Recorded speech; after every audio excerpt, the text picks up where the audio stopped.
ഞങ്ങളെല്ലാവരും പോയി. പിന്നെ മഹാരാഷ്ട്ര ഉണ്ടായിട്ടുണ്ടായിരുന്നു ചൈനീ. എങ്ങനെയൊക്കെ എക്സ്പീരിയൻസ് വെച്ചാൽ സിനിമകൾ എല്ലാവരും കൂടെ ഒരുമിച്ച് ഞങ്ങൾ അന്നാണ് ആദ്യമായിട്ട് കണ്ടത്. അപ്പം അതൊരുപാട് സന്തോഷം ഉണ്ടാക്കി. അങ്ങനെ ഞങ്ങൾ ആക്ടേഴ്സും ക്രൂവിലുണ്ടായിരുന്ന കുറേ പേരും ഞങ്ങളെല്ലാവരും ഒരുമിച്ച് കാണാൻ പറ്റി. ഒരുപാട് സന്തോഷം ഉണ്ടാക്കി. പിന്നെ ഞാൻ കുറച്ച് ദിവസം ഞാൻ ഓടി തിരിച്ചു വന്നു. അപ്പം എനിക്ക് അങ്ങനെ പറയാനൊന്നും അറിയില്ല. മലയാളികൾക്ക് ഒരു അഭിമാനമായിട്ട് മാറിയേക്കാണ് ചേച്ചി. കാരണം അങ്ങനത്തെ ഒരു വേദിയിലേക്ക് എത്തിയത് ഒത്തിരി സന്തോഷമുണ്ടല്ലോ. എനിക്ക് സന്തോഷം.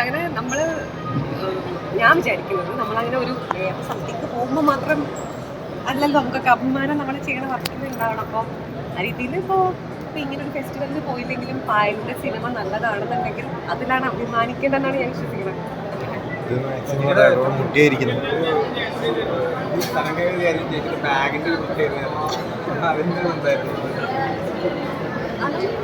ഞാൻ മാത്രമല്ല, ഞങ്ങളുടെ ടീമിലുള്ള എല്ലാവർക്കും പാർട്ടിസിപ്പേറ്റ് ചെയ്താൽ പറയണത് നിങ്ങൾ എല്ലാവർക്കും ഉണ്ടായിരുന്നു. ഞാനത് ആദ്യം ആലോചിച്ച് ഞാൻ അങ്ങനെ ഒരു ഫ്ലക്സ് ഉണ്ടാക്കാൻ വിചാരിച്ചു. വാദിക്കാനും ജയിക്കാനുമല്ല, അറിയാനും അറിയിക്കാനുമാണ്. ഇനി സത്യസന്ധമായ വാർത്തകൾ നിങ്ങളുടെ വിരൽത്തുമ്പിൽ. എത്രയും വേഗം സബ്സ്ക്രൈബ് ചെയ്യൂ SN media news YouTube channel.